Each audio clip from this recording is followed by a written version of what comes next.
వీటన్నిటి మీద సమగ్రంగా డిబేట్లో చర్చించడానికి మనతో ఉన్నారు కృష్ణాంజనేయులు గారు, పొలిటికల్ అనలిస్ట్. నమస్తే కృష్ణాంజనేయులు గారు. జగడం సత్యనారాయణ గారు, టీడీపీ అధికార ప్రతినిధి. అలాగే సుజాత గారు, వైసీపీ అధికార ప్రతినిధి. రామ్ కుమార్ గారు, బీజేపీ అధికార ప్రతినిధి. అందరికీ నమస్తే అండి. రజనీ గారు, జనసేన అధికార ప్రతినిధి, వారు కూడా జాయిన్ అయ్యారు. అందరికీ నమస్తే. టు స్టార్ట్ విత్ కృష్ణాంజనేయులు గారు, ఇటువంటి విషాదం బహుశా రాజకీయ పార్టీలు చాలా సంక్షోభాలు ఎదుర్కొన్నాయి. మన స్వాతంత్రం వచ్చినప్పటి నుంచి కనుక చూస్తే వివిధ రాష్ట్రాల్లో వివిధ రాజకీయ పార్టీలు అదృశ్యం అయిపోయాయనుకున్న చోటు నుంచి తిరిగి లేచి అధికారం చేపట్టడం, 13 ఏళ్ల పాటు అధికారానికి దూరంగా ఉన్న కరుణానిధి తమిళనాడులో ముఖ్యమంత్రి పీఠాన్ని తిరిగి అధిష్ఠించడం, దానికోసం ఆయన రోజు సెక్రటేరియట్ ఎదుట కూర్చొని 13 ఏళ్ల నిరీక్షణ తోటి తిరిగి సాధించారు. వైసీపీకి ఏమన్నా అసలు భవిష్యత్తు కనిపిస్తోందా? అంధకారంలో పూర్తిగా కూరుకుపోయినట్టేనా? మెంబర్స్ అందరికి కూడా నమస్కారం. ఎన్నికలు జరిగి 2 నెలలే అయింది. ఈ ఎన్నికలు జరిగిన తర్వాత ఇంకా ఎన్నికలు జరగటానికి 5 ఏళ్ళు ఉంది. 2029లో ఎన్నికలు కాబట్టి వైఎస్ఆర్ కాంగ్రెస్ పార్టీ ఉంటుందా పోతుందా ఇవన్నీ తేల్చాల్సినటువంటి టైం, చాలా సమయం. కానీ ప్రస్తుతం అయితే మాత్రం చాలా గడ్డు కాలాన్ని ఎదుర్కొంటున్నటువంటి పరిస్థితి మాత్రం వాస్తవం. ఎందుకు అని అంటే వైఎస్ఆర్ కాంగ్రెస్ పార్టీ 2019 ఎన్నికల్లో 151 సీట్లు 175 సంపాదించడం, ఇప్పుడు 5 ఏళ్ళు చేసినటువంటి తప్పులకు గాను మధ్యలో 5 పోయి 11 మిగలటం ఘోరమైనటువంటి ఓటమి. ప్రజలు ప్రతిపక్ష హోదా కూడా వైఎస్ఆర్ కాంగ్రెస్ పార్టీకి, జగన్మోహన్ రెడ్డికి ఇవ్వకపోవటం అనేటువంటి ఇది ఖచ్చితంగా వైఎస్ఆర్ కాంగ్రెస్ పార్టీ ఊహించినటువంటి పరిణామం. బహుశా తెలుగుదేశం, జనసేన, బీజేపీ కూటమి కూడా ఈ తరహా విజయం వస్తుందని వీళ్ళు కూడా ఊహించి ఉండరు.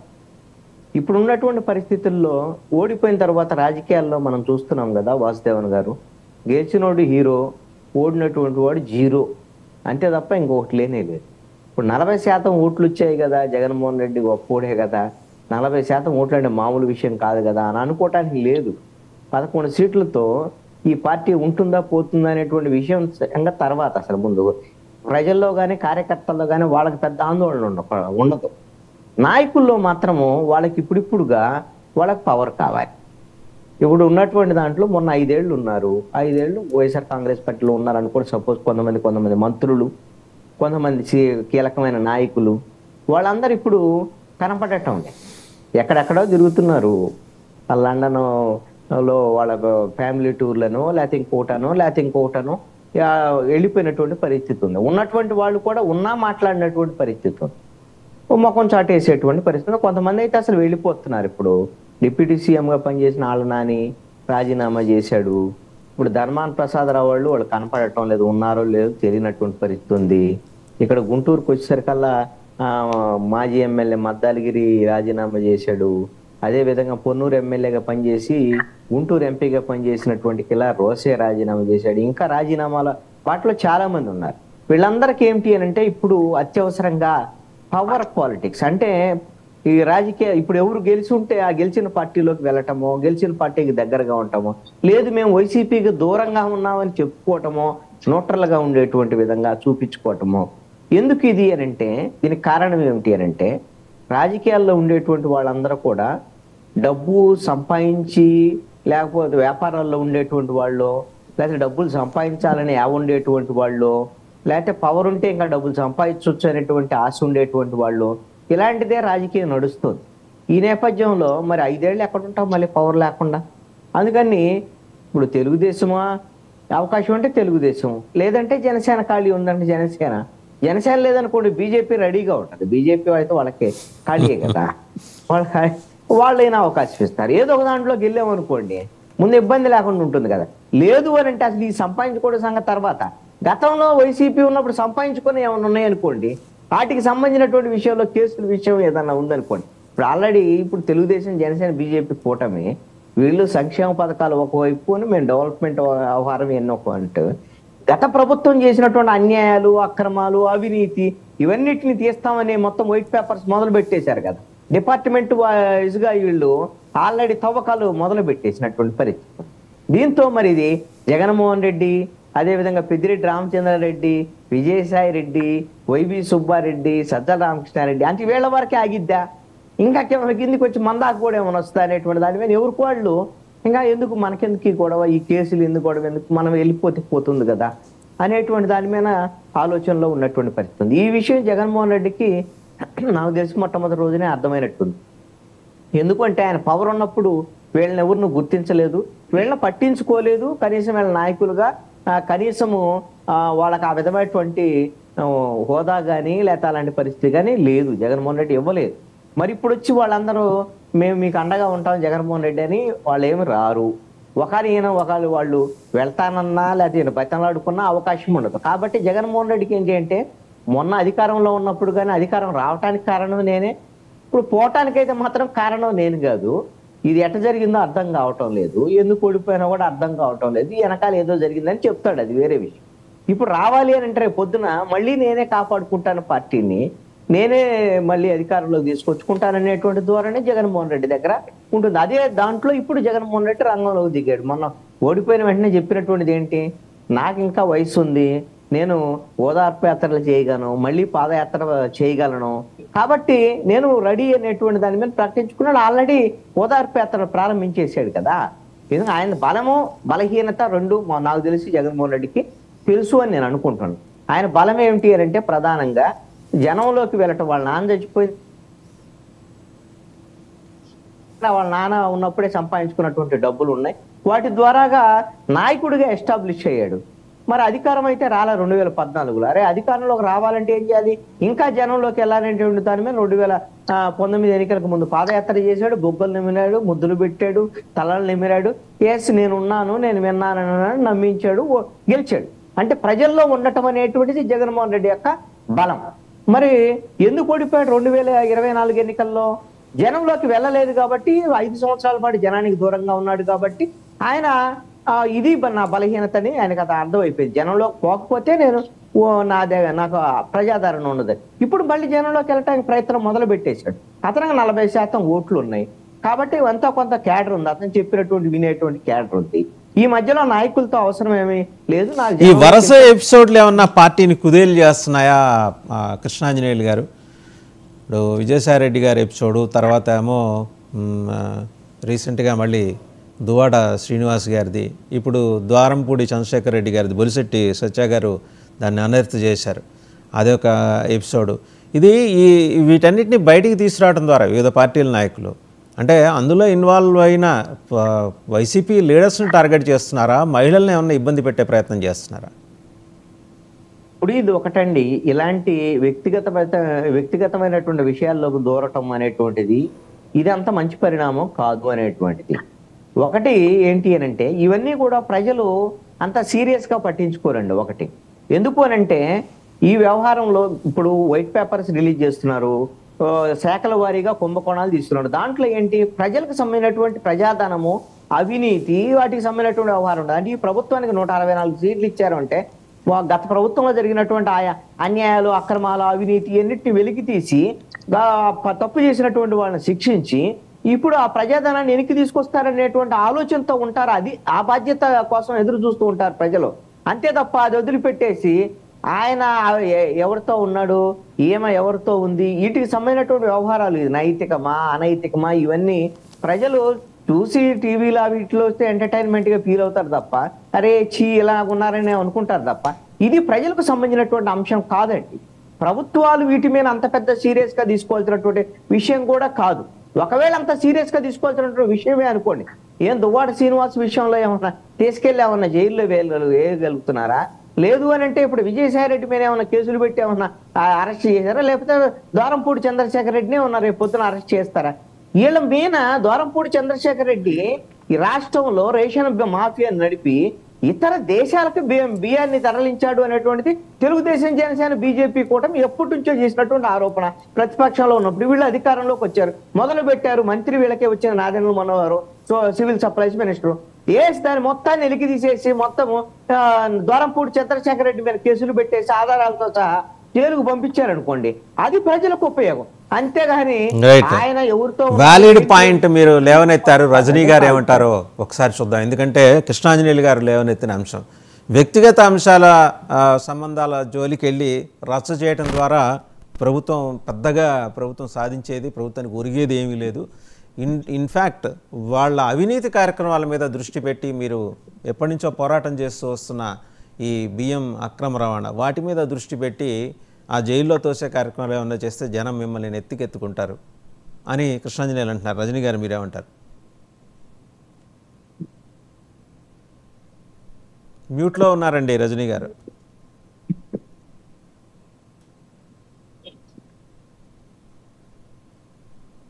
సార్ ఆడిబులా?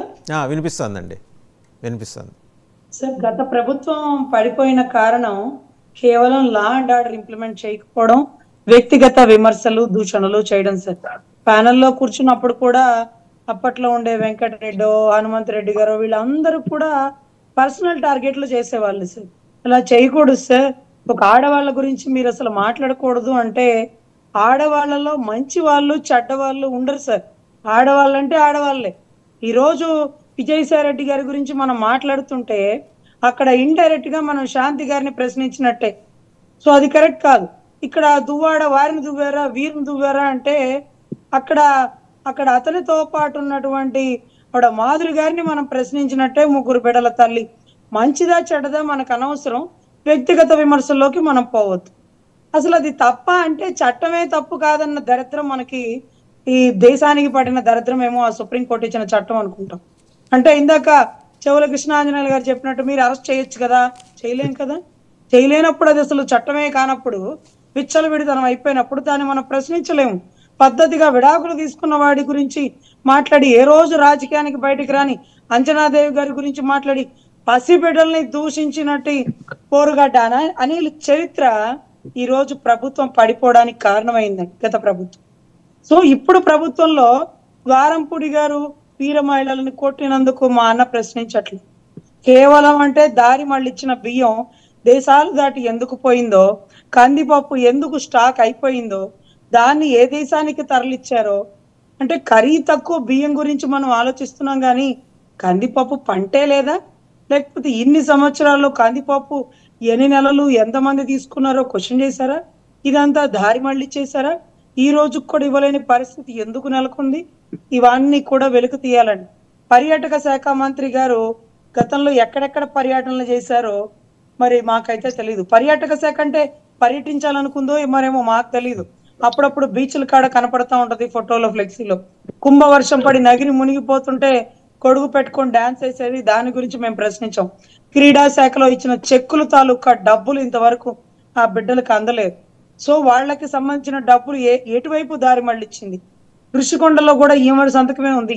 రేపు గ్రీన్ ట్రిబ్యునల్ కేసు నమోదు చేస్తే కోర్టు బోన్ ఎక్కాల్సింది గౌరవ జగన్మోహన్ రెడ్డి గారు. కృష్ణాంజనేయులు గారు అడుగుతున్నది ఇవే ఆయన అడిగిందంతా ఇవే. ఇన్ని కేసులు ఉన్నాయి కదా, అవి పక్కన పెట్టేసి ఈ వివాహేతర సంబంధాల గురించి ఎందుకు మాట్లాడుతున్నారని అంటున్నారు ఆయన.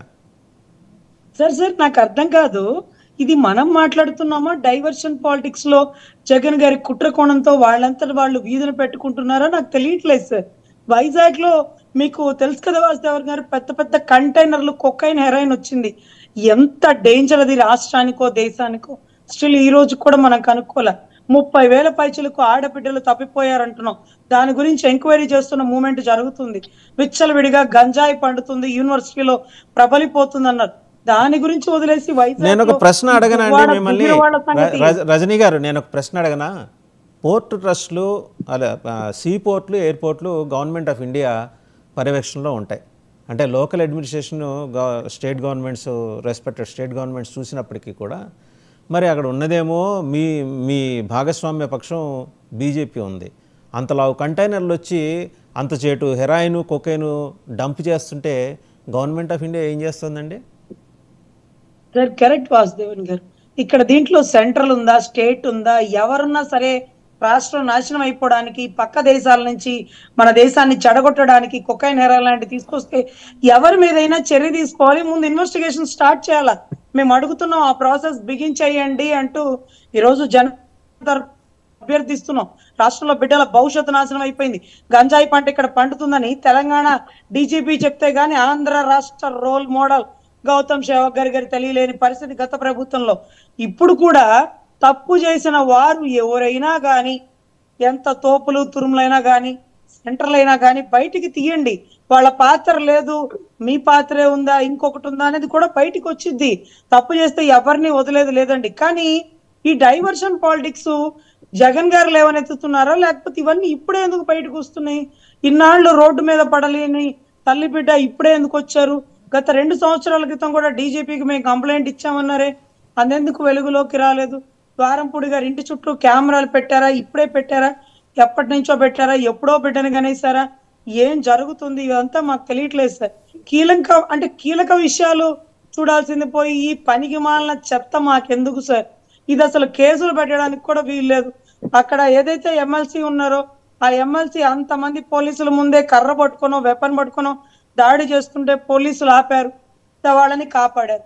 తప్పకపోతే వాళ్ళకి దాడి జరిగేది. మరి అటెంప్ట్ టు మర్డర్ సెక్షన్ ఎందుకు కన్వర్ట్ చేయలేకపోయారు? అనంతబాబు లాంటి వాడిని ఇంకా ఎందుకు సస్పెండ్ చేయలేదు? మీరు ప్రతిపక్షంలో లేరు, ఇప్పుడు కూటమిలో ఉన్నారు. మీరే ప్రశ్నలు అడిగితే సమాధానం ఎవరు చెప్తారు? ఒకసారి సుజాత గారి దగ్గరికి వెళ్దాం, ఆవిడ ఏమంటారు. సుజాత గారు, సో ఇదేంటంటే మిమ్మల్ని మీరే బదనాం చేసుకొని పూర్తిగా డైవర్షన్ పాలిటిక్స్లోకి తీసుకెళ్ళిపోతున్నారనేది జనసేన రజనీ గారి అభియోగం. అంత అవసరమే ఉందండి? మీరు ప్రోగ్రెసివ్ పాలిటిక్స్లోకి చేసుకుంటూ వెళ్ళొచ్చు కదా. మీకు ఎలాగో ఓదార్పులు భరోసాలు అనే కొన్ని సప్లిమెంటరీ ప్రోగ్రామ్స్ ఉన్నాయి కదా. మీరే చెప్పారు కదండి డైవర్షన్ పాలిటిక్స్. మరి రజనీ గారు ఇప్పటికి కూడా ఆవిడ ప్రతిపక్షంలోనే ఉన్నట్లుగా, అధికారం రానట్లుగా మాట్లాడుతున్నారు. ఇప్పుడు ఆవిడ పరిపాలన గురించి వాళ్ళు ఏం చేస్తారు చెప్పడం మర్చిపోయి ఇంకా ప్రతిపక్షంలోనే ఉన్నట్లుగా వైసీపీ మీద అభాండాలు వేయటమే మా పార్టీ విధి కార్యక్రమం, అంతకు తప్పితే మేము ప్రజలకు చేయవలసింది ఏమీ లేదు, ఇది మాత్రమే మా ఎగ్జిస్టెన్స్, పక్కన వైసీపీ వాళ్ళని తిట్టడం. ఈ మధ్య కాలంలో ఒక ట్రెండ్ అనేది తయారైందనమాట మీడియాలో. ఏది వ్యక్తిగతమైనటువంటి రిలేషన్స్ బయటికి తీసుకొచ్చి టిఆర్పి రేటింగ్స్ పెంచుకోవటం, ఆ మహా న్యూస్ అనేటువంటి ఒక చెత్త ఛానల్ ఒకటి కూర్చొని ప్రతి వ్యక్తిని తీసుకొచ్చి మాట్లాడించటం. ఆ అమ్మాయి శాంతి అనే అమ్మాయి క్లియర్ గా చెప్తుంది ఆ బిడ్డకి తండ్రి ఎవరు అని తల్లి చెప్తుంది. తల్లి చెప్తున్నప్పుడు అతన్ని తీసుకొచ్చి ఇప్పుడు ఆ పాయింట్ మనం డిస్కస్ చేయట్లేదు, బట్ అందులో ఆ ఇష్యూలో ఇన్వాల్వ్ అయినటువంటి ఆ బిడ్డకి సంబంధించినటువంటి రైట్స్ వైలేట్ చేయడం జరిగింది, ఆ మహిళకి సంబంధించినటువంటి రైట్స్ వైలేట్ చేయడం జరిగింది. కానీ ఒక పైశాచికమైనటువంటి ఆనందం పొందటం కోసం ఈ రోజు వదిలిపెట్టినటువంటి 10 సంవత్సరాల క్రితం వదిలిపెట్టినటువంటి ఒక వ్యక్తిని తీసుకొచ్చి గంటలు మీడియాలో డిబేట్లు పెట్టి ఒక ప్రజల్ని డైవర్ట్ చేసి ఏది వీళ్ళు చేస్తున్నటువంటి హామీలు సూపర్ 6 ఏది ఇవ్వకుండా అది ఎక్కడా వీళ్ళు ప్రశ్నిస్తారో ప్రజలని చెప్పేసి మీడియా మొత్తాన్ని కూడా ఈ దరిద్రమైనటువంటి కార్యక్రమాల మీద డైవర్ట్ చేయడం జరుగుతుంది. ఈ రోజు ఇంటెన్షనల్ గా ఎల్లో మీడియా గాని ఇంటెన్షనల్ గా చేయడం జరుగుతుంది. ఏమండి ఒక మహిళగా ఆ అమ్మాయికి రైట్స్ లేవా? సరే ఆవిడ కోర్టుకు వెళ్ళింది, కోర్టు ఏం తీర్పు ఇచ్చింది? ఆ అమ్మాయికి సంబంధించినటువంటి వ్యక్తిగత విషయాల్లో ఇన్వాల్వ్ అవ్వద్దు అని చెప్పింది. ఆ విషయం మనకి ఆ కనీస జ్ఞానం ఆ ఛానల్ కి లేదంటారా చెప్పండి? ఆ బిడ్డకి సంబంధించినటువంటి ప్రాథమిక హక్కులు వైలేట్ చేయొద్దు అని చెప్పింది. ఆ జ్ఞానం లేదంటారా ఈ వేదిక పంచుకుంటున్నటువంటి లాయర్ అని చెప్పుకునేటువంటి ఆ రజనీ గారికి? ఒకటి ఈ దువ్వాడ శ్రీనివాసరావు గారి ఇష్యూ ఏదైతే ఉందో ఎన్నికలకు ముందే జరిగింది. ఎన్నికలకు ముందే దువ్వాడ శ్రీనివాసరావు గారి వైఫ్ వచ్చేసి నా భర్తకి టికెట్ ఇవ్వద్దని చెప్పేసి రిక్వెస్ట్ చేయడం జరిగింది. టీడీపీ తరఫున ఆవిడ ప్రచారం చేయడం జరిగింది. ఇది ఖచ్చితంగా రాజకీయ రంగు పులుముకుంది, వీళ్ళ వ్యక్తిగత అంశాలు అని పార్టీలో వైఎస్ఆర్సీపీలో అందరికీ తెలుసు, అక్కడ టెక్కలి నియోజకవర్గంలో తెలుసు, అందరికీ తెలిసినటువంటి విషయమే. కాకపోతే ఈ రోజు ఏదైతే జగన్మోహన్ రెడ్డి గారు బయటికి రాగారు, రషీద్ అనేటువంటి వ్యక్తిని నడి రోడ్డు మీద కాళ్ళు చేతులు నరికినటువంటి టీడీపీ కార్యకర్త విషయంలో జగన్మోహన్ రెడ్డి గారు ఆ కుటుంబాన్ని పరామర్శించడానికి వెళ్ళినప్పుడు శాంతి విషయాన్ని తీసుకొచ్చారు. అలాగే సుబ్బారాయుడు నంద్యాలలో సుబ్బారాయుడిని మరి ఇంట్లో పడుకున్నటువంటి వ్యక్తిని రోడ్డు మీదకి లాక్కొచ్చి తల పగలగొట్టి నరికి చంపినటువంటి సందర్భంలో జగన్మోహన్ రెడ్డి గారు నంద్యాల పరామర్శించడానికి రెడీ అవ్వడగానే దువ్వాడ శ్రీనివాస్ తీసుకొచ్చి ఈ రోజు రోడ్డు మీద ఆ కుటుంబాన్ని తీసుకొచ్చి రోడ్డు మీద పెట్టారు. మీరేంటంటే మీరు చేసేటువంటి అరాచకాలు ప్రశ్నించకూడదు. టీడీపీ కూటమి సంబంధించినటువంటి అరాచకాలు ఎక్కడా ప్రశ్నించకూడదు. ఈ ప్రశ్నిస్తే ఏంటంటే ఈ కుటుంబాల్లో జరిగేటువంటి వ్యవహారాలను తీసుకొచ్చి రోడ్డు మీద వదలడం జరుగుతుంది. ఇంటెన్షనల్ గా ఎల్లో మీడియా చేస్తున్నటువంటి రాజకీయం ఇది. ఈ శాంతి భద్రతల్ని ప్రశ్నించకూడదు. మీరు చేస్తున్నటువంటి సూపర్ 6 ఏవైతే అమలు చేయలేదు, అమ్మఒడి అమలు చేయలేదు, రైతు భరోసా అమలు చేయలేదు, చిన్న చిన్న ఉద్యోగస్తులను కూడా ఈ రోజు రాజీనామాలు చేపించి టీడీపీ కార్యకర్తలను ఆ ఉద్యోగాల్లో చేర్పించడం జరుగుతుంది. వాలంటీర్ వ్యవస్థని తీసేశారు, సచివాలయాలు తీసేస్తున్నారు. సో ఈ రకంగా ఉన్నటువంటి ఈ పరిపాలనలో తాలిబాన్ పరిపాలన చేస్తున్నటువంటి టీడీపీ కూటమి వాళ్ళు చేస్తున్నటువంటి వైఫల్యాలను ప్రశ్నించకూడదని ఈ రోజు వ్యక్తిగత జీవితాల్లోకి ఎంటర్ అయ్యి వ్యక్తిగతంగా ఉన్నటువంటి రిలేషన్స్ ని రోడ్డు మీద పెట్టడం జరుగుతుంది. వాళ్ళకి సంబంధించి దువ్వాడ శ్రీనివాసరావు గారి విషయం ఇప్పటికి అది ఎలక్షన్స్ ముందు కూడా అందరికీ తెలుసు. ఆవిడ టీడీపీ తరఫున ప్రచారం చేసిందని తెలుసు. ద్వారంపూడి చంద్రశేఖర్ గారి గురించి మాట్లాడుతున్నారు. మీరు ఇప్పుడు కృష్ణాంజనేయులు గారు చెప్పారు కదా, మీరు ఏం చేస్తారో పరిపాలనలో అది చెయ్యండి. ఆయన వ్యక్తిగత అంశాలు మీకెందుకు? ఇప్పుడు ఏదన్నా మహిళ వచ్చి నాకు అన్యాయం జరిగిందని అడిగిందా? అడగనప్పుడు మీకెందుకు? సరే, అన్యాయం జరిగింది అంటే జడ్జిమెంట్ ఇవ్వడానికి, ఆర్గ్యూ చేయడానికి మీరెవరు? మీకున్న అథెంటిసిటీ, శాంటిటీ ఏంటి? దానికి కోర్టులు ఉన్నాయి, దానికి సంబంధించినటువంటి చట్టాలు ఉన్నాయి. మీకు కావాల్సింది టీఆర్పీ రేటింగ్స్ కావాలి, లేకపోతే చంద్రబాబు నాయుడు గారి మీద దగ్గర నుంచి ఏదన్నా ఆర్థికంగా ఈ ఛానల్స్ స్వలాభం కోసం ఆశించి ఈ రకమైనటువంటి ప్రచారానికి దిగుతున్నారా? ఇప్పుడు బొలిశెట్టి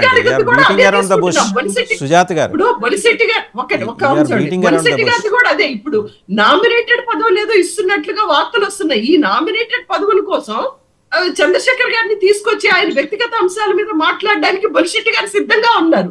పాప ఆయన చేసింది చెప్పుకోలేకపోతున్నట్టున్నారు. ఇవాళ చేయండి. ఈ రకంగా ప్రజలకి ఏమాత్రం ప్రయోజనం లేని, ప్రజలకి ఏ మాత్రం కూడా ప్రజల జీవితానికి ఏ మాత్రం ఎఫెక్టివ్ గా లేనటువంటి వ్యక్తిగత జీవితాల్లోకి వెళ్ళి, వాళ్ళ బెడ్రూమ్లోకి వెళ్ళి, వాళ్ళ వ్యక్తిగత జీవితాల్లోకి వెళ్ళి వాటిని టీఆర్పీ రేటింగ్స్ కోసం లేకపోతే మీ ప్రచారాల కోసం మీరు వాడుకుంటున్నారు. ఒక పైశాచికమైనటువంటి ఆనందాన్ని ఈ రోజు పొందుతున్నారు. ఈ 3 సంఘటనలో ఎక్కడైతే శాంతి విషయం కానీ, ద్వారపూడి గారి విషయం, దువ్వాడ గారి విషయం కానీ, లేకపోతే రేపు జరగబోయేటువంటి మీరు తీస్తానన్నటువంటి ద్వారపూడి గారి విషయం, ఏ మహిళ అయినా బయటకు వచ్చి మాకు అన్యాయం జరిగిందని అడిగిందా? చెప్పండి. దువ్వాడ శ్రీనివాసరావు గారి విషయం వచ్చేస్తే ఆవిడ టీడీపీ పార్టీలో ప్రచారం చేస్తుంది, ఆవిడ యాక్టివ్ కార్యకర్తని అందరికీ తెలిసినటువంటి అంశమే. ఇంకా మీరు చెప్పేదేంటి? మీరు ప్రజలకు ఏం చేయాలో మీరు చెప్పండి. ఈ రోజు ప్రభుత్వ కళాశాలలు ఒక మెడికల్ కాలేజీ చంద్రబాబు నాయుడు గారు తీసుకురాలేదండి. 2014 నుంచి 19 వరకు 17 మెడికల్ కాలేజీలు జగన్మోహన్ రెడ్డి గారు తీసుకొస్తే ఈ రోజు వాటన్నిటి ప్రైవేటీకరణ చేస్తున్నారు. అన్ని PPP విధానం ద్వారా అన్ని వ్యవస్థల్ని కూడా ప్రైవేటీకరణ చేసి వీళ్ళ జోబులు నింపుకోవటానికి మాత్రమే ఉపయోగిస్తున్నారు. ఈ రోజు దాదాపు 40,000 కోట్ల రూపాయల అప్పులు తెచ్చినటువంటి చంద్రబాబు నాయుడు గారు మరి అమ్మఒడి ఎందుకు లేకపోతున్నారు? రైతు భరోసా ఎందుకు లేకపోతున్నారు? ఎందుకు సున్నా వడ్డీ కింద ఎందుకు అప్పులు చెల్లించలేకపోతున్నారు? ఇవన్నీ మాట్లాడండి. ఇవి మాట్లాడకుండా మీరు వ్యక్తిగత జీవితాలకి ఎవరికి ప్రయోజనం అండి? అది ఎవరికి ప్రయోజనం చెప్పండి. మీ టీఆర్పీ రేటింగ్స్ పెంచుకోవడానికి మీరు వాడుతున్నారు, లేకపోతే నామినేటెడ్ పొజిషన్స్ కోసం వేరే వ్యక్తిగత జీవితాల్లోకి మీరు వెళ్ళాలని చూస్తున్నారా? వీటి వల్ల ఎవరికి పైసా ప్రయోజనం ఉందో ప్రజలకి మీరు చెప్పండి. ఏ వర్గానికి ప్రయోజనం ఉందో చెప్పండి. రైట్. ఒక మాట రామ్ కుమార్ గారి దగ్గరికి వెళ్దామండి. రామ్ కుమార్ గారు, రజనీ గారు ఏమన్నా మీరు you want to submit something? Sir, ఆ రోజు పవన్ కళ్యాణ్ గారు 3 పెళ్లిళ్ళు చేసుకోవడం వల్ల రాష్ట్రానికి వచ్చిన నష్టం ఏంటో, ఆయన చేసుకున్నాడని బాధ, లేకపోతే వాళ్ళ నాయకుడు చేసుకోలేని పరిస్థితిలో ఉన్నాడని బాధ మాకు అర్థం కాలేదు. 3 పెళ్లిళ్ళు ఉన్నోడు ఏం చేస్తాడు? 5 సంవత్సరాలకు ఒకళ్ళని మారుస్తారు. వీళ్ళు చూసారా? లేకపోతే గేట్ల కాడ ఉన్న కాపలాలు కాసి లోపలికి టికెట్లు ఇచ్చి పంపించారా? అప్పుడు వ్యక్తిగత విమర్శల్లోకి, బెడ్రూమ్ లోకి ఎందుకు దూరారు? శ్రీరెడ్డి గారితో సొంత చెల్లిని ఎందుకు వ్యక్తిగత విమర్శలు చేసి పెళ్లికి ముందు ఎవరున్నారు, పెళ్లి తర్వాత ఎవరున్నారని వాళ్ళ కుటుంబంలో ఎందుకు తలదూర్చారు? ఏమ్మా, మీరు నేర్పిన విజయ నిరజాక్షి అన్నట్టుగా ఈ రోజు ప్రజలు భావిస్తున్నారు. మేము ఎప్పుడు వ్యక్తిగత విమర్శకు పోలా, వాళ్ళ గుట్టు వాళ్లే రట్టేసుకుంటున్నారు. మాకెందుకు ఈ పెంటగోల? రాష్ట్రం నాశనం అయిపోయింది, అప్పుల ఊబిలో పడిందని దీని గురించే చూస్తున్నాం. కానీ మాకు అక్కర్లేదమ్మా. సొంత చెల్లినే ఏకిచ్చారు. బోరుగడ్డ అనిల్ కుక్క మొరిగినట్టు మొరిగాడు ఇదే గుంటూరులో. ఇంత ధైర్యంగా తిరుగుతున్నాడంటే మేము ఒక్క మాట కూడా మాట్లాడలే. శ్రీరెడ్డి గారు ఇంకా కూడా బానే ఉన్నారు. మేమేమి ఇబ్బంది పెట్టాం అంటే అది వాళ్ళ బుద్ధి వాళ్ళ దూషణ అనుకుంటాం. రాష్ట్రానికి వచ్చిన నష్టం ఏంటో 3 పెళ్లిళ్ళు చేసుకుంటే మరి ఆ రోజు బెడ్రూమ్లో ఎందుకు దూరారు, 5 సంవత్సరాలకు ఎవరెవరు లోపలికి పంపిస్తారు, ఎక్కడెక్కడ కెమెరాలు పెట్టారు, అవసరమా ఇవన్నీ?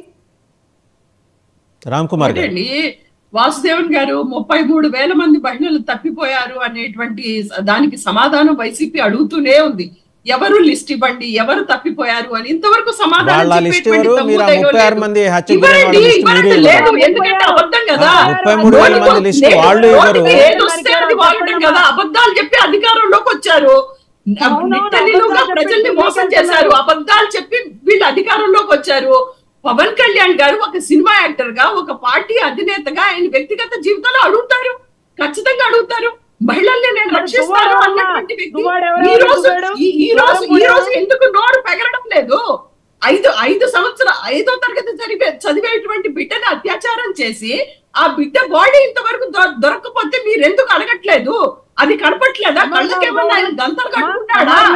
ఆయన ఏమన్నా గంతలు కట్టుకుని చెప్పండి. ఏది ప్రశ్నిస్తున్నాడు ఆయన? నిన్న ట్వీట్ చూసాం, ఆయన గణతంత్ర దివస్ కి స్వతంత్ర దివస్ కి కూడా తేడా తెలియదు ఆయనకి. ఆయన పెద్ద ప్రెస్ మీట్ పెట్టి చెప్తున్నాడు. రైట్ అండి. రామ్ కుమార్ గారు మాట్లాడతారు. సుజాత గారు మళ్ళీ మీ దగ్గరకు వస్తా, ఇంకా ఇద్దరు మాట్లాడాలి. సుజాత గారు మళ్ళీ మీ దగ్గరకు వస్తాను. రామ్ కుమార్ రైట్.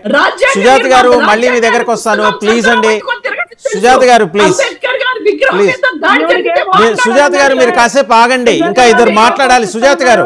సుజాత గారు మీరు కాసేపు ఆగండి. రామ్ కుమార్ గారు, సో ఇదండి మొత్తానికి ఏంటంటే వ్యక్తిత్వ హననాలతోటి కాలక్షేపం చేస్తున్నారు. 60 రోజులు అయిపోయింది, 7 శ్వేతపత్రాలు రిలీజ్ చేశారు.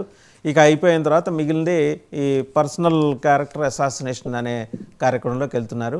ఇవి నిలబడే కేసులు కావని న్యాయవాది మరి రజనీ గారు అయితే చెప్తున్నారు. నిలబడే కేసుల మీద మీ కూటమి ప్రభుత్వం ఎందుకు దృష్టి పెట్టట్లేదు?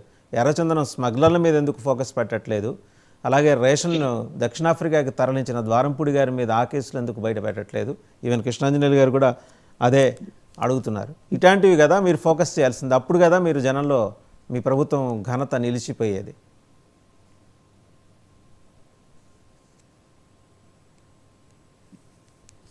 మ్యూట్లో ఉన్నారు రామ్ కుమార్ గారు, అన్మ్యూట్ చేసుకోండి. గుడ్ మార్నింగ్ అండి వాసుదేవ్ గారు, అలాగే డిబేట్ లో ఉన్న మిగతా మిత్రులు కూడా. వైడిల్లీ బాల్ ని అలా పైకి లేపుతారు, మళ్ళీ అది క్యాచ్ పట్టి అవుట్ అయిపోయిందని సుజాత్ గారు కంప్లైంట్ చేస్తారు. నాకు అర్థం ఏంటంటే పవన్ కళ్యాణ్ గారి దగ్గరికి వచ్చేటప్పటికి వ్యక్తిగత జీవితాల్లోకి వెళ్తారు, వెళ్ళచ్చట.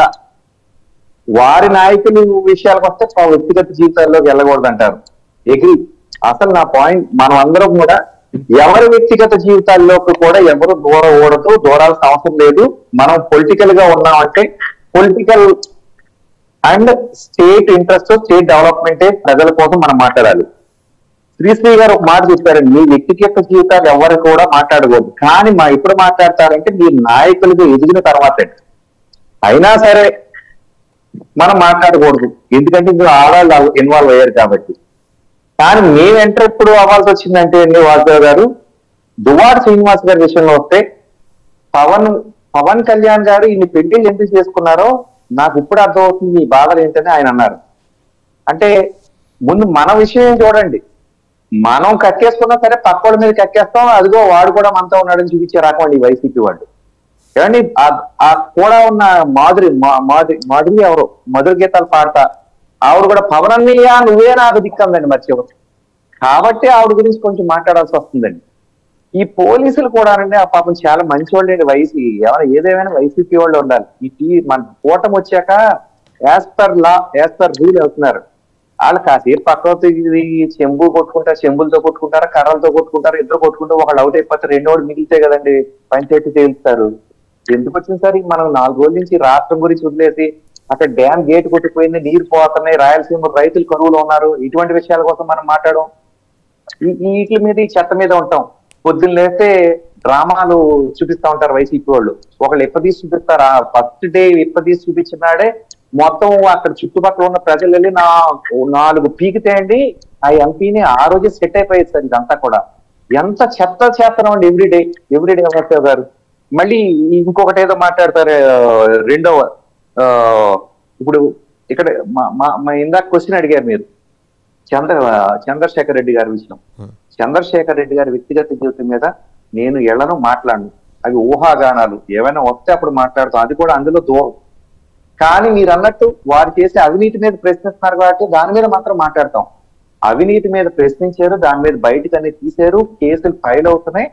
ఏం చేయాలో స్టెప్ బై స్టెప్, ఒక రోజులో అయిపోవండి. 5 ఏళ్ళలో చేసింది 60 రోజుల్లో ఎక్స్పెక్ట్ చేయకూడదు వాస్తవ గారు, అవుతున్నాయి. ఇవాళ కూడా అక్కడ చెక్ పోస్ట్ పెట్టారు. నిన్న అక్కడ చెక్ పోస్ట్ పెట్టడం వల్ల మాకు ఇబ్బందులు అవుతున్నాయని లారీ ఓనర్స్ వేళ నుంచి బంద్ కాల్ చేశారు. అక్కడ ఉన్న హమాలీలు వేళ నుంచి బంద్ కాల్ చేశారు. మేము రాము, ఈ తనిఖీల వల్ల మాకు ఎక్కువ టైం ల్యాప్స్ అవుతున్నాయి, టైం వేస్ట్ అవుతుందని. సో సమస్యలు ఉత్పన్నం అవుతున్నాయి. ఒక పక్క నుంచి వాళ్ళ సమస్యలు తీరుస్తూనే ఇవి కూడా ముందుకు తీసుకెళ్లాల్సిన అవసరం ఉంది వాస్తవ్ గారు. ఊరికే ఏది కూడా ఓవర్ నైట్ అయిపోదండి. వీళ్ళు ఎన్నాళ్ళు చేసిన చెత్త అంతా కూడా మేము క్లీన్ చేసి స్ట్రీమ్ లైన్ చేసి మళ్ళీ గాడిలో పెట్టాలండి. సరే, ఈ 60 రోజుల్లో ఒకటే ఒక ప్రశ్న అండి. కొకైన్, హెరాయిన్ సంగతి అంత పెద్ద పెద్ద కంటైనర్లో వచ్చింది కదా, ఏమైంది సార్? దాని మూలాలు ఏమైనా కనుక్కోగలిగిందా గవర్నమెంట్? ఒక మాట ఇందాక మీరు ఎవరన్నారో గుర్తులేదు, కానీ టోటల్ గా పోర్ట్లన్నీ సెంట్రల్ గవర్నమెంట్ అధీనంలో ఉన్నాయండి.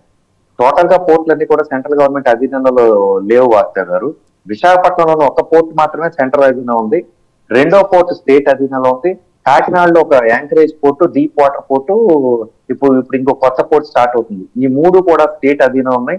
మచిలీపట్నం, నెల్లూరు ఇవన్నీ కూడా స్టేట్ మ్యారిటైమ్ బోర్డ్ చైర్మన్ గారు అధీనం ఉన్నాయి. నేను గతంలో కూడా చెప్పాను, ఆ మ్యారిటైమ్ బోర్డ్ చైర్మన్ గారు వెంకటరెడ్డి గారు అక్కడ ఉంటారు విశాఖపట్నంలో. ఆయన లెటర్ హెడ్ లని కాకినాడలో పెట్టుకుని ఇక్కడ నుంచి చేస్తా ఉంటారండి. ఖచ్చితంగా అంటే నేను స్టేట్ అని సెంట్రల్ ఏది కూడా నేను తప్పించుకోవట్లేదు. మీరు అన్నమాట వాస్తవం. ఎవరు చేసినా కానీ దాన్ని వెలికి తీయాలి. స్టేట్ అయినా సరే, దేశం అయినా సరే దాన్ని రక్షించాల్సిన అవసరం ఉంది. దాని వైపు కూడా అడుగులు పడుతూనే ఉన్నాయండి. పడతలేదని ఎందుకన్నారు? కానీ అక్కడ అన్నిటికన్నా పాయింట్ ఏంటంటే, లాస్ట్ టైం అక్కడ జరిగినప్పుడు పోర్ట్ అథారిటీస్ ని ఓవర్ రైడ్ చేసి అక్కడ ఉన్న పోలీసులు అత్యుత్సాహంగా ఎంటర్ అయ్యి దాన్ని ఎక్కడో చిన్న లూప్ హోల్ ఎక్కడో ఉంది, దానికోసం ఇన్వెస్టిగేషన్ అయితే జరుగుతుంది. బయట పడుతుంది, అది కూడా వాస్తవ్ గారు. అక్కడికి ఏమి కాదండి. ఇంకొక మాట ఇందాక చెప్తారు ఈ సుజాత గారు, పవన్ కళ్యాణ్ గారికి ఇండిపెండెన్స్ డే కోసం తెలీదా? మీకు తెలుసా? గతంలో అసలు మీరు ఏమన్నా హరగారు తిరంగా అనే కార్యక్రమాన్ని సెంట్రల్ గవర్నమెంట్ కాలేస్తే దాని గురించి ఏమైనా పట్టించుకున్నారా? ఏమైనా చేశారా? ఈ సంవత్సరం పట్టించుకుంటున్నారండి దానికోసం. దేశంలో ఉన్న పిల్లలందరికీ కూడా స్వాతంత్రం ఎలా వచ్చింది, నెక్స్ట్ తరం వాళ్ళకి స్వాతంత్రం గురించి 4 ముక్కలు తెలవాలి. వేరే దేశాలకు వెళ్ళి తెలుస్తుందని అక్కడ ఎంత గొప్పగా చేసుకుంటారా స్వాతంత్రాలు అనేది. ఇంత 34 సంవత్సరాలు 34 సంవత్సరాల పాటు ఈ దేశంలో ఉన్న పంచాయతీలు కేవలం 100 రూపాయలు ఇచ్చారండి.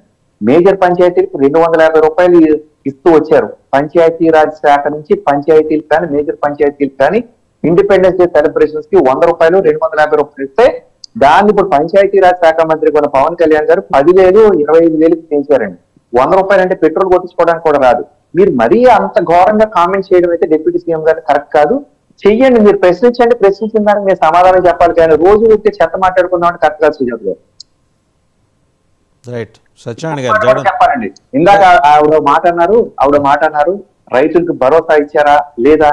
ఏమంటే ఫసల్ బీమా యోజన అంటే ఇన్సూరెన్స్ స్కీములు కట్టలేదని స్వయంగా కేసీఆర్ చిన్ని గారు అడిగిన ప్రశ్నకు బయటకు వచ్చింది. 2021 నుంచి ఆయన కట్టడం మానేస్తే 2022లో స్పెషల్ గా సెంట్రల్ గవర్నమెంట్ చరువు తీసుకుని కట్టి ఆ రైతులకు ఇన్సూరెన్స్ ఇచ్చాం. లేకపోతే ఆ సంవత్సరం నుంచి 358 కోట్లు ఇన్సూరెన్స్ డబ్బులు వచ్చాయి కాదని చెప్పారండి. 1647 కోట్లు రైతులు ధాన్యం డబ్బులు వీళ్ళు ఎగ్గొట్టిపోయారండి. అది వచ్చాక మళ్ళీ ఈ ప్రభుత్వం వచ్చాకనే కట్టాల్సి వచ్చింది. వచ్చిన వెంటనే 1000 కట్టారు. బ్యాలెన్స్ కట్టలేక మొత్తం అన్ని పోగు వేసుకుని రైతులకి 647 కోట్లు. మీరు మాట్లాడినప్పుడు నేను ఎప్పుడు మాట్లాడలేదు, నాకు అయిపోయాక మీరు మాట్లాడండి. నేను కూడా ఇంట్రెస్ట్ చేస్తాను మిమ్మల్ని.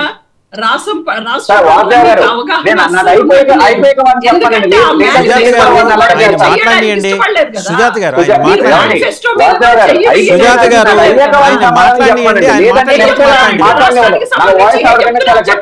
మీరు ఆయన మాట్లాడిన తర్వాత మాట్లాడండి. సుజాత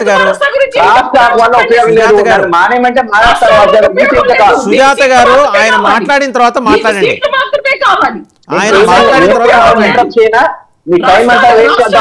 సుజాత గారు ఆయన మాట్లాడిన తర్వాత మాట్లాడండి కైండ్లీ. రైట్, ఆయన మాట్లాడండి. ఆయన మాట్లాడిన తర్వాత మీరు మాట్లాడండి. ఓకే రామ్ కుమార్ గారు మీరు నేను మాట్లాడండి. చెప్పేది ఏంటంటే నిన్న 647 కోట్లు బ్యాలెన్స్ ఇచ్చిన తర్వాత నిన్న ఆయన నాదెండ్ల మనోహర్ గారు పౌర సరఫరాల శాఖ మంత్రి ప్రకటించారు, రైతు డబ్బు ఏదైనా సరే ధాన్యం సేకరించి 48 గంటల్లో ఇస్తాను, ఇక్కడి నుంచి పాత ప్రభుత్వం యొక్క జరగదు, ఎప్పుడు ల్యాప్సెస్ ఉండవని ప్రకటించారండి. చాలా సంతోషం అలాంటి పరిణామాలు. ఎందుకంటే ఇవాళ మీరు చూస్తే అప్పుడే ఆగస్టు వచ్చేస్తుందండి, వర్షాలు పడే అంటే నెలన్నర గడిచిపోయింది, రైతుకి ఇత్తనాలు వేసుకునేది. పాత డబ్బు ఇవ్వకపోతే రైతు మళ్ళీ కొత్తగా పెట్టుబడులు ఎక్కడి నుంచి వస్తాడు వాసు గారు? ఇటువంటివన్నీ చేస్తున్నాం, స్ట్రీమ్ లైన్ చేస్తున్నాం ప్రాసెస్ అనేది మా వాదన. ఇందులో క్వశ్చన్స్ ఉంటే రామ్ కుమార్ గారు మీకు 2 ప్రశ్నలు రామ్ కుమార్ గారు. ఒకటి, చెప్పండి. పోర్టులు రాష్ట్ర ప్రభుత్వాల చేతిలో కొన్ని పోర్టులు ఉన్నాయి, ఉన్నంత మాత్రాన ఆ పోర్టుల నుంచి వాళ్ళు ఏం చేసినా గవర్నమెంట్ ఆఫ్ ఇండియాకి ఏం పట్టదు అంటారు మీరు, అంతేనా? రెండోది, ఇందాక కృష్ణాంజనేయులు గారు ఇంకో ప్రశ్న వేశారు మిమ్మల్ని, బీజేపీ ఎలాగూ ఖాళీగానే ఉంది కదా, అటు వెళ్ళిపోయేవాళ్ళు అటు వెళ్ళొచ్చు అని. ఎన్ని ఖాళీలు ఉన్నాయో కూడా చెప్పండి బీజేపీలో. రైట్. అంటే పోర్టులు స్టేట్ ప్రభుత్వం అధీనం మాత్రం స్టేట్ సెంట్రల్ గవర్నమెంట్ సంబంధం లేదా అంటే అండి, ఖచ్చితంగా ఇక్కడ ఉన్న పోర్టులన్నీ కూడా వాళ్ళ అధికారంలోనే ఉంటాయండి. అది క్లియర్ అండి నాకు చాలా. వైజాగ్ పోర్ట్ ఉంటే మాత్రం సెంట్రల్ గవర్నమెంటే నామినేటెడ్ పదవులు ఇచ్చినా కంట్రోల్ తీసుకున్నా కానీ వాళ్ళ దగ్గర ఉంటాయండి. మిగతా అన్ని కూడా ఫిషింగ్ అన్ని కూడా స్టేట్ అధీనంలో ఉంటాయండి. అది మాత్రం చాలా క్లియర్ అండి. ఇప్పుడు హెరాయిన్ లాంటి మాదక ద్రవ్యాలు అంత చేటు లోడ్స్ తోటి వచ్చినప్పుడు మాదక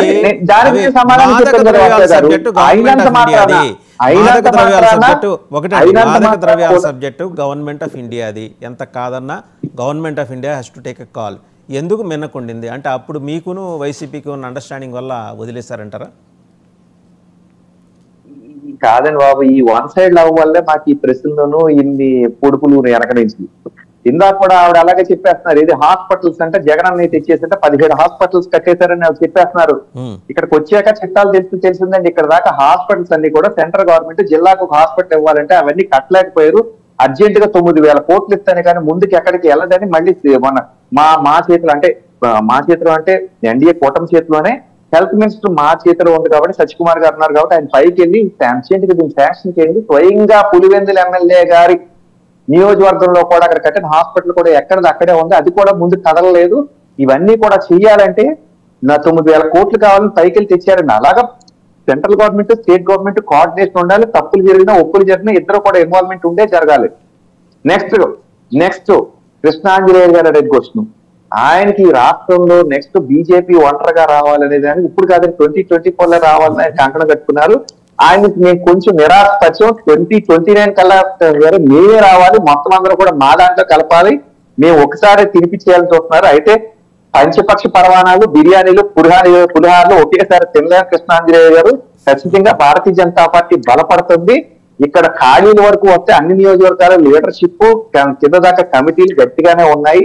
అయితే ప్రజలు మా వైపు ఎప్పుడు చూస్తారో ఆ క్షణం వచ్చిన నాడు మేము కూడా ఇంకా గట్టిగా ఎదగడానికి అవకాశం ఉందండి. ఇక్కడ ఏమి లీడర్షిప్ కానీ పైనుంచి కింద దాకా కూడా ఎక్కడ లీడర్షిప్ ఎక్కడ ల్యాప్సెస్ లేవు, ఖాళీలు అయితే లేవండి.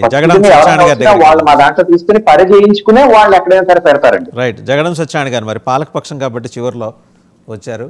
జగడం సత్యనారాయణ గారు 28 సీసీ కెమెరాలు పెట్టారు. మీరు ఒకటి షేర్ చేశారు ఫోటో, పెద్ద 3 అంతస్తుల బిల్డింగు, 28 సీసీ కెమెరాలు, చూడంగానే ఒక థ్రిల్లర్ మూవీకి సంబంధించిన పిక్చర్ ఇమేజ్ ప్రోమో వస్తుంది చూసారా, ఆ టైప్లో పంపించారు. ఏంటండి ఆ సీక్రెట్ ఏంటి? ఆ 28 కెమెరాల సీక్రెట్ ఏంటో చెప్తారా? ముందుగా ప్యానెల్లో పాల్గొన్నటువంటి పెద్దలకు, అదేవిధంగా 99 ప్రేక్షకులకు ప్రత్యేకమైనటువంటి శుభోదయం సరీసులు. ఎందుకంటే మీకు పంపించినటువంటి ఫోటో అది జ్యోతి గారికి ద్వారంపూడి చంద్రశేఖర్ రెడ్డి గారికి కట్టించినటువంటి ఇల్లు. ఇందులో ఎక్కడ అబద్ధం లేదు. అందుకే ఆ ఫోటో డైరెక్ట్ గా మీకు షేర్ చేశాను.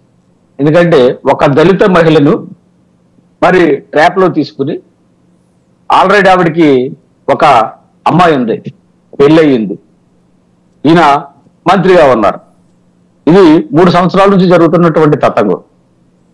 జనసేన వాళ్ళకు కూడా అందరికీ తెలుసు, వైసీపీ వాళ్ళు కూడా తెలుసు.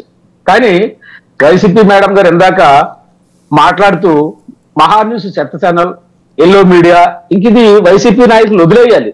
మహాన్యూస్ ఛానల్లో, లేకపోతే ఇది ఎల్లో మీడియా, ఇది 99 పవన్ కళ్యాణ్ది, ఈ మాటలో వైసీపీ నాయకులు వదిలేయాలి. ఎందుకంటే వాళ్ళకు కూడా సాక్షి మీడియా ఉంది. ఇదే దళిత మహిళకు వాళ్ళ ఈ టీడీపీలో అధికారంలో ఉన్నప్పుడు ఇప్పుడు జరిగితే మెయిన్ హెడ్డింగ్ పేపర్లో రాస్తారు. కానీ ఎక్కడా కూడా ఏ మూలని కూడా ఈ దళిత మహిళలకు ఈ మాజీ మంత్రి గారు చేసినటువంటి అన్యాయాన్ని ఎక్కడా కూడా ఏ రోజు రాయలేదు, ఏ రోజు వాళ్ళ సాక్షి మీడియాలో చూపలేదు. ఎవరి ఛానల్ ఇది? మరి ఎవరిని ప్రోత్సహిస్తుంది? ఎవరికో ఛానల్స్ ఉన్నాయి. చంద్రబాబు నాయుడు గారు 7 ఛానల్స్ పెట్టుకోలేదు, లేకపోతే బీజేపీ ప్రతినిధిగా ఛానల్ పెట్టుకోలేదు.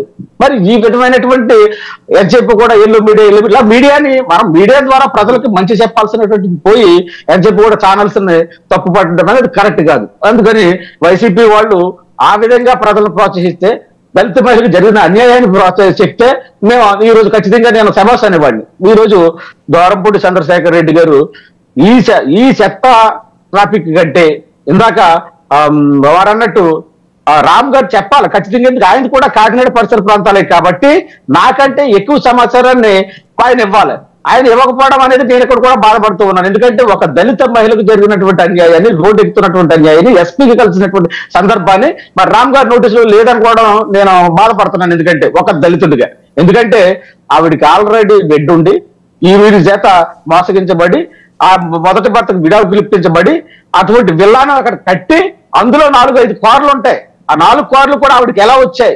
వీటి మీద ఎంక్వైరీ చేసి ఖచ్చితంగా ఒక ఎస్సీ అట్రాసిటీ కేసు అయితే మాత్రం ఖచ్చితంగా ద్వారంపూడి చంద్రశేఖర్ రెడ్డి మీద కట్టాలి. ఎందుకంటే ఈ రోజు ఆవిడ బయటకు వచ్చింది కాబట్టి, నాకు అన్యాయం జరిగింది అంటుంది కాబట్టి ఖచ్చితంగా ఎన్ని ఆధారాలతో కూడినటువంటి విషయాలు, ఎక్కడో కూడా అబద్ధాలు కాదు. కాకినాడ పట్టణం అంతా కూడా అందరికీ తెలిసినటువంటి విషయాలు. కానీ ఆయన బియ్యం కుంభకోణాన్ని పక్కకు డైవర్ట్ చేయడం కోసం, ఆయన ఎవరెవరితో లింకులు ఉన్నాయో పక్కకు డైవర్ట్ చేయడం కోసం ఈ డైవర్షన్ పాలిటిక్స్ లో వైఎస్ జగన్మోహన్ రెడ్డి గారు చాలా దిట్ట కాబట్టి మరి ఒక్కొక్క విషయాన్ని ఆయన ఈ విధమైనటువంటి వెలుగులోకి ఆయనే తెస్తున్నాడేమో అన్నటువంటి అనుమానం కూడా ఈ రోజు నాకు కలుగుతా ఉంది. ఎందుకంటే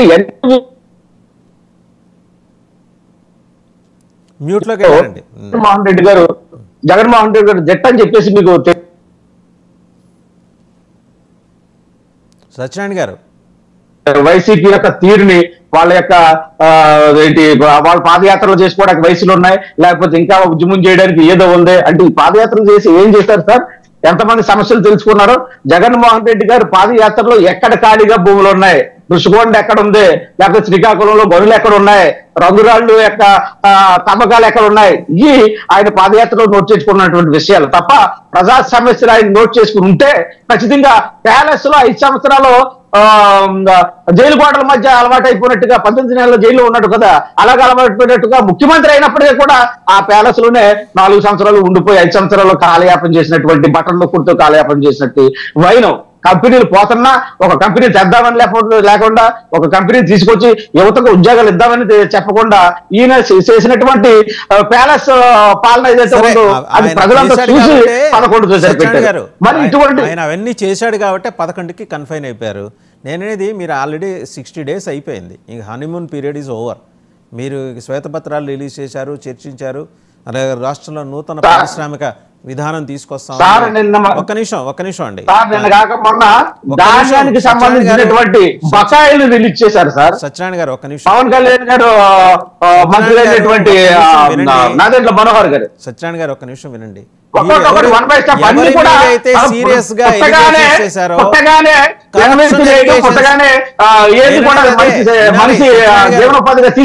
గారు మీరు వినాలి, సత్యనారాయణ గారు మీరు వినాలి.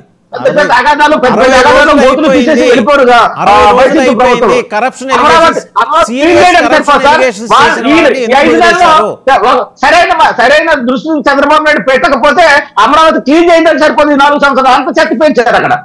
ఏమండి, సీరియస్ కరప్షన్ ఎలిగేషన్స్ చేశారు ద్వారంపూడి చంద్రశేఖర్ రెడ్డి, అలాగే ఎర్రచందనం స్మగ్లర్స్ ఎవరెవరు ఇన్వాల్వ్ అయ్యారు. ఎందుకు వదిలేశారు? అంటే వాళ్ళు మీరు కూడా అండర్స్టాండింగ్ మధ్య నడిచిపోతుందా? మీకు ప్రతిపక్షానికి మధ్య, అంటే ప్రతిపక్షం లేదనుకోండి మీ దృష్టిలో, అండర్స్టాండింగ్? నేను చెప్తున్నానండి, నాదెండ్ల మనోహర్ గారు ఖచ్చితంగా సాధించారు బియ్యం కుంభకోణాన్ని. అక్కడ ఏం జరిగింది, రేషన్ బియ్యం అక్కడికి ఎంత వచ్చింది, వీళ్ళ ప్లాస్టిక్ బియ్యం కూడా తయారు చేశారు, ఆ కుంభకోణం కూడా ఉంది అక్కడ. కానీ ఇవన్నీ కూడా వెలుగులోకి తీసుకొచ్చి ప్రజలకి సంజాయిషి చెప్పుకోవాల్సిన బాధ్యత కూడా ఈ రోజు నేనే చెప్తున్నాను డైరెక్ట్ గా మా మనోహర్ గారి మీద ఉంది. ఎందుకంటే ఆయన ఫస్ట్ వెళ్ళి జస్ట్ అలాగా గెలికినట్టుగా గెలికేసి వదిలేశాడు. నేను కూడా ఆయన వచ్చారు ఇక్కడ వచ్చే ముందు కంటే ఆ సమస్య మీద మళ్ళీ మరోసారి ప్రయత్నించైతే ప్రజలు ఖచ్చితంగా దాని మీద హర్షధ్వనాలు వెలుగుచ్చే పరిస్థితులు ఉన్నాయి. ఎందుకంటే చాలా అండి, బియ్యం కుంభకోణం వేరు, అక్కడ ప్లాస్టిక్ బియ్యం తయారీ చేసినటువంటి కుంభకోణం,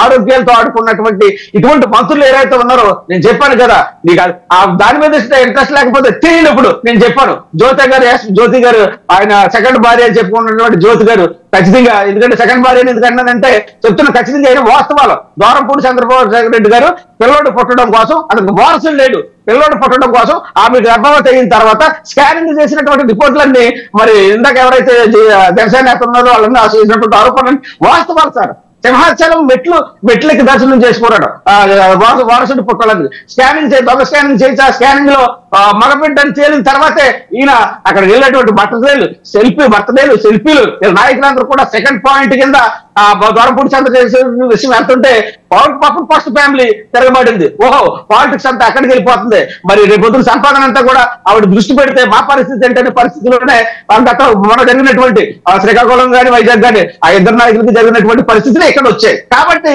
ఇదంతా కూడా చదువుమనగాలంటే డైరెక్ట్ గా మనోహర్ గారు దూరంపూడి చంద్రశేఖర్ రెడ్డి గారి యొక్క బియ్యం కుంభకోణం మీద దృష్టి పెట్టాల్సిన పరిస్థితులు ఉంది. మరిన్ని విషయాలు మరి రామ్ గారు కూడా చెప్పాల్సిన పరిస్థితి. స్థానిక కాకినాడ పరిసర ప్రాంతాల్లో ఉన్నారు కాబట్టి మరి ఈ విధమైనటువంటి వ్యవహారాన్ని కూడా జరిగాయి. ఎంతసేపు కూడా సుజాత గారు ఎన్నో మానేయండి అమ్మా, ఎందుకంటే మీరు అధికారం కోల్పోయారు. ప్రజలు ఏ మ్యాండేట్ ఇచ్చారో మీకు తెలుసు, 11తో సరిపెట్టారు.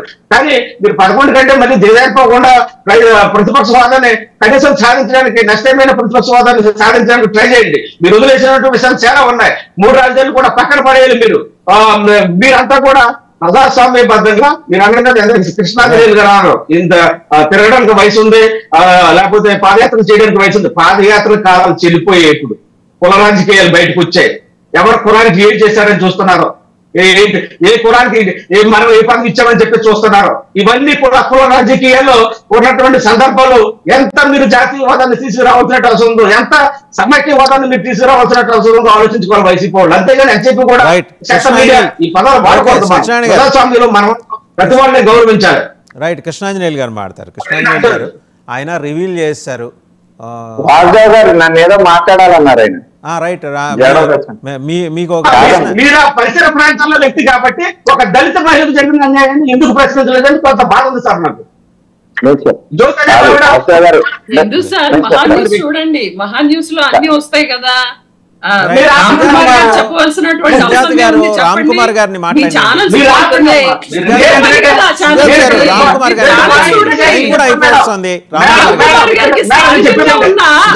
తెలియనటువంటి అంశాలు మహా న్యూస్ లో సుజాత గారు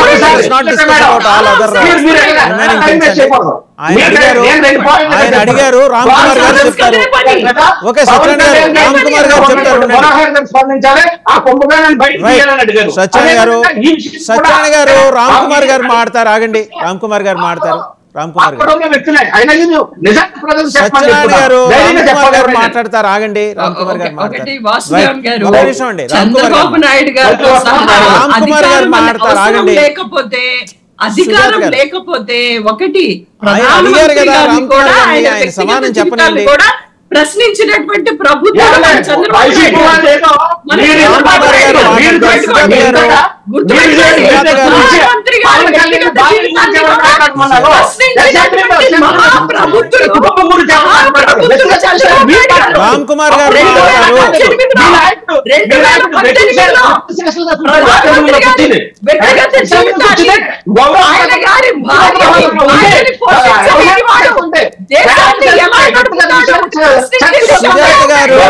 సుజాత గారు ప్లీజ్,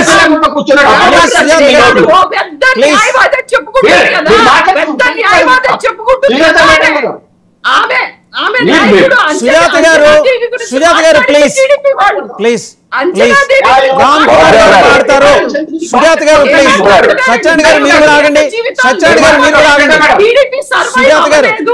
సుజాత గారు అక్కడ లక్ష్మీ పార్వతి గారి దగ్గర సుజాత గారు ఆయన మాట్లాడతారు, ఈయన ప్రశ్నిస్తారు, ఆయన మాట్లాడతారు. ఆగండి ప్లీజ్. చేశారో ఇప్పటి ప్రధానమంత్రి గారి వరకు కూడాను చంద్రబాబు రామ్ కుమార్ గారు, రామ్ కుమార్ గారు మీరు మాట్లాడండి సార్.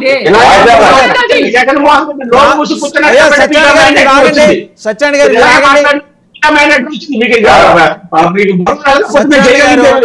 సత్యాన్ని గారు మీరు ఆగండి, రామ్ కుమార్ మాట్లాడతారు. రామ్ కుమార్ గారు ఒక రిక్వెస్ట్, మీరు మాట్లాడబోయే ముందుగా ఒక చిన్న రిక్వెస్ట్. ఒకటి ఏంటంటే, అసలు సమస్య ఎక్కడుంది అని అంటే, ఎందుకు అందరూ రామ్ కుమార్ గారితో మాట్లాడాలని కోరుకుంటున్నారు? రజనీ గారు కోరుకుంటారు, మీ మిత్రులు అదే విధంగా తెలుగుదేశం వాళ్ళు కూడా కోరుకుంటారు. అసలు సమస్య ఎక్కడుందంటే, వాసుదేవన్ గారు, ఇప్పుడు మొన్న ప్రభుత్వంలో ఒక వైట్ పేపర్ రిలీజ్ చేశారు. ముఖ్యమంత్రి ఏం చెప్పారు అని అంటే, ఆంధ్రప్రదేశ్ లో లిక్కర్ కుంభకోణము ఢిల్లీని తనదనే విధంగా జరిగింది. అసలు ఢిల్లీ లిక్కర్ స్కామ్ కానీ పెద్దదే, ఇది మేము సిఐడి దర్యాప్తు చేస్తాం, మీరు ఈడీ కూడా దర్యాప్తు చేయండి అని వాళ్ళని అడిగాడు. అయితే దాని నుంచి ఇంతవరకు రెస్పాండ్ లేదండి. ఎందుకు లేదా అంటే, అసలు ఇప్పుడు చంద్రబాబు నాయుడు అడగటమే కదండి, ఇంతకు ముందు పురంధేశ్వరి కూడా అడిగారు, బీజేపీ అధ్యక్షురాలే, ఆవిడ కూడా సిబిఐ ఈడీ అందరూ దర్యాప్తు జరుపుతున్నారు. వీటిలో విషయం ఏంటంటే, నాకు తెలిసి ఇవన్నీ దర్యాప్తులు వ్యవహారము ఇవన్నీ వైట్ పేపర్స్ రిలీజ్ చేస్తున్నారు, కానీ వీటికి బీజేపీ నుంచి ఢిల్లీ నుంచి గ్రీన్ సిగ్నల్ రాలేదండి. ఈ విధమైన దర్యాప్తులకి వ్యవహారానికి వీళ్ళకి అధికారం ఆంధ్రప్రదేశ్ లో ఎన్డీఏ అధికారంలో ఉన్నప్పటికీ కూడా చంద్రబాబు నాయుడు ముఖ్యమంత్రి అయినా సరే గ్రీన్ సిగ్నల్ రావాలి ఢిల్లీ నుంచి. అక్కడ ఏదో లోపం ఉందేమో అని నాకు ఒక అనుమానం అయితే ఉంది. అందుకనే తెలుగుదేశం వాళ్ళు అదేవిధంగా జనసేన వాళ్ళు బీజేపీ వైపు క్వశ్చన్ చేస్తున్నారేమో నాకు అనుమానం. రైట్, రామ్ కుమార్ గారు. ఫస్ట్ జగన్ సత్యనారాయణ గారి క్వశ్చన్ కి ఆన్సర్ చేయాలండి. ఈ దాంతో నాకు తెలియదు. జగన్ సత్యనారాయణ గారు, తర్వాత కృష్ణారెడ్డి గారు. ఏమంటారంటే, జగన్ సత్యనారాయణ గారు ఏమంటారంటే, నేను మాట్లాడే ఫస్ట్ ఇందులో రెండు విషయాలండి. ఇందాక చెప్పాను, పర్సనల్ విషయాలు ఈ రాష్ట్రానికి అనవసరం, రాష్ట్ర అభివృద్ధి మీద వెళ్ళాలని. నెంబర్ 2, ఇంకా తెలమంటారు.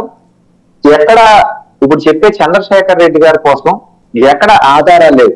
ఏదైనా సరే పర్సనల్, నా పర్సనల్ ఏంటంటే, ఆధారాలు లేండి, లేకపోతే నా కంటికి ఏదో కనపడిద్ది అంటే ఫోటోలో ఏమైనా నేను మాట్లాడిన వాస్తవ గారు, దట్స్ మై పర్సనల్ థింగ్. మీరు చంద్రశేఖర్ రెడ్డి గారు బియ్యం కుంభకోణం కోసం ఏమన్నా మాట్లాడమన్నారా? ఇవాళకి సుజాత గారికి ఇష్టం లేని మహా టీవీ న్యూస్ ఛానల్లో 3 సింహాలు కాదు 4వ సింహం అనేది ఇప్పటికీ ట్రాలింగ్ అవుతా ఉంది. ఆ రోజు చెప్పలేమండి సత్యనారాయణ గారు, ఇవాళ కూడా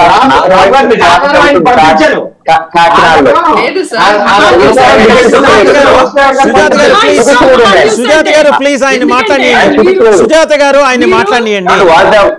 వాజావ్ గారు, మన ఛానల్లో కూడా మీరు డిబేట్ పెట్టినాడు కూడా మాట్లాడాను. మా వరకు వచ్చేపాటికి ఏంటంటే అండి, భారతీయ జనతా పార్టీ మాది పేద పార్టీ, మాకేం ఆ ఛానల్ ఈ ఛానల్ వైఎస్ఆర్ లేక సాక్షి ఛానల్ నడుపుకున్నట్టు మేము నడుపుకోలేము. మీరు పిలిచిన వస్తాం అధికార ప్రతినిధిగా, అది నా స్థానంలో ఎవరుంటే వారు, మేము వస్తాం. మీ ఛానల్ పిలిచిన వస్తాం, మహా టీవీ పిలిచిన వస్తాం, టీవీ పిలిచిన వస్తాం. మా వాయిస్ మేము వినిపిస్తాం తప్పితే మా సొంత వాయిస్ ఎక్కడ ఉండవు. ఆ రోజు ఇప్పుడు జగన్ సత్యనారాయణ గారి క్లారిటీ ఏంటంటే, ఆ రోజు అక్కడ ఉన్న ఎమ్మెల్యే గారు కూడా రాకపోతే బీజేపీ తరఫున మాత్రం మేము వెళ్ళాం. రోడ్లో ఇంకా టీడీపీ ప్రతినిధులు కూడా వచ్చారు, అక్కడ మాట్లాడుతూ ఉన్నాం. ఇందులో ఉన్న చాలా క్లిప్పులు కూడా గట్టిగా మాట్లాడితే అవి కూడా వైరల్ అయిన సందర్భాలు కూడా ఉన్నాయి. ఒక ఛానల్ ని తిట్టాల్సిన అవసరం మాకైతే లేదు. మా వాయిస్ కరెక్ట్ గా వినిపిస్తే ఎక్కడికైనా వెళ్తాం. మీకు లేక పొద్దున్నే లేస్తే డిబేట్ వెళ్ళాలంటే రాత్రి అంతా సాక్షి ఛానల్ చూస్తేనే కానీ ఇక్కడికి వచ్చి మాట్లాడడానికి స్థితిలో అయితే మేము లేవు. ఇక కృష్ణాంజలి గారు చెప్పిన దానికైతే ఆయనకి చెప్పాను కదా ఇందాక, మేమంటే మహాప్రేమ. ఎప్పుడు మేము విడిపోయి ఇండివిజువల్ గా ఎలా కింగ్ అని చూపించాలని ఆయన చూస్తున్నాం. కాబట్టి చట్టం తన పని కానీ చేసుకెళ్తా ఉంటది. ఖచ్చితంగా ఎక్కడ ఆగు. ఇందాక చెప్పాను కదా, కాకినాడలో చంద్రశేఖర్ రెడ్డి గారు చేసిన దానికి కోర్టు మీద గట్టి నిఘా పెడితే అక్కడ ఉన్న వాళ్ళు నుంచి రివర్స్ లో ఎలా వస్తున్నారు ప్రభుత్వం మీద అని, ఇవన్నీ ఒకటి సార్ట్ అవుట్ చేస్తే ముందుకెళ్తాం. కానీ ఎటువంటి అవినీతిని సహించేది లేదు ఏ స్థాయిలో అయినా సరే. అవన్నీ కూడా చెక్ చేస్తాం వాస్తవ్ గారు. రైట్, రజనీ గారు ఫైనల్ గా ప్లీజ్ కంక్లూడ్. ఇందాక పవన్ కళ్యాణ్ గారి గురించి కూడా మాట్లాడలేదు. పవన్ కృష్ణాంజనేయ గారు, మీరు ఎప్పుడు ఫస్ట్ నుంచి చూస్తున్నాం రజనీ గారు, sorry to take your time. Pawan Kalyan గారు ఎప్పుడు వరకు పట్టుకోదామని మీరు చూస్తున్నారు, కానీ మా బంధం చాలా దృఢమైనది. ఎవరు పనిచేయరండి, ప్రజల గురించి మాట్లాడతారు. ఈ రోజు మేము జనసేన పార్టీలో ఉన్నప్పటికీ ఇవన్నీ కూడా వెలికి తీయాలి, వీటి గురించే మాట్లాడాలి, ఆడబిడ్డల వ్యక్తిగత విషయాలు పోకూడదని ఆ శాంతి గారి విషయం వచ్చినప్పుడు మహా న్యూస్ లో గట్టిగా మాట్లాడిందే నేను. దీనివల్ల రాష్ట్రానికి వచ్చి నష్టం లేదండి, విజయసాయి రెడ్డి గారి మీద ఏ ఆధారాలు ఉన్నాయని మనం మాట్లాడతామంటూ ప్రశ్నించాం. ఈ రోజు కూడా 30,000 పైచిలకు తప్పిపోయిన ఆడబిడ్డల గురించి చర్చలు జరుగుతున్నాయి, కేసు ఎంక్వైరీ జరుగుతుంది. కానీ వారు ఇష్టపూర్వకంగా వెళ్ళిపోయారు, గంజాయి మత్తులో పడిపోయారు, కొంతమంది మలేషియాకి వెళ్ళిపోయారని పాస్పోర్ట్ ఆధారాలతో సహా ఇప్పటికీ కూడా పెన్ డ్రైవ్ తో సహా డీటెయిల్స్ అన్ని మా దగ్గరే ఉన్నాయండి. సో ఏ కారణాలు అనేవి వన్ బై వన్ వెలుగు తీస్తున్నారు. 5 సంవత్సరాల రాష్ట్రాన్ని 30 సంవత్సరాలు వెనక్కి పడేశారు. సో ఇవన్నీ కూడా వన్ బై వన్ వస్తాయమ్మా. దయచేసి 5 సంవత్సరాలు మనం పరిపాలన ఎలా చేసాం, ఎందుకు పడిపోయామనేది ఆలోచించి ప్రజలకి దగ్గరయ్యే ప్రయత్నం చేయండి. 36 మందిని అసెంబ్లీ గేట్ బయట కూర్చోబెట్టి ధర్నాలు చేపించండి. వాళ్ళ కుటుంబంలో ఆడబిడ్డలు, భార్యలు, తల్లిదండ్రులు ఎవరైనా ఉంటే జగన్ రెడ్డి గారిని ఓదార్పు యాత్ర చేసి వాళ్ళ అసెంబ్లీ గేట్ బయట కూర్చోబెట్టండి. కానీ పనికి మాలిన చెత్త డేటా తీసుకొని ఢిల్లీకి పట్టుకొని పోయి రాష్ట్రాన్ని మరో బీహార్ లాగా దయచేసి మార్చకండి. అందరం అదే రాష్ట్రంలో ఉన్నాం. రాష్ట్రాన్ని తక్కువ చేస్తుంటే సిగ్గుతో తలదించుకునే పరిస్థితికి వచ్చిందండి. రైట్, థ్యాంక్ యూ అండి రజనీ గారు, రామ్ కుమార్.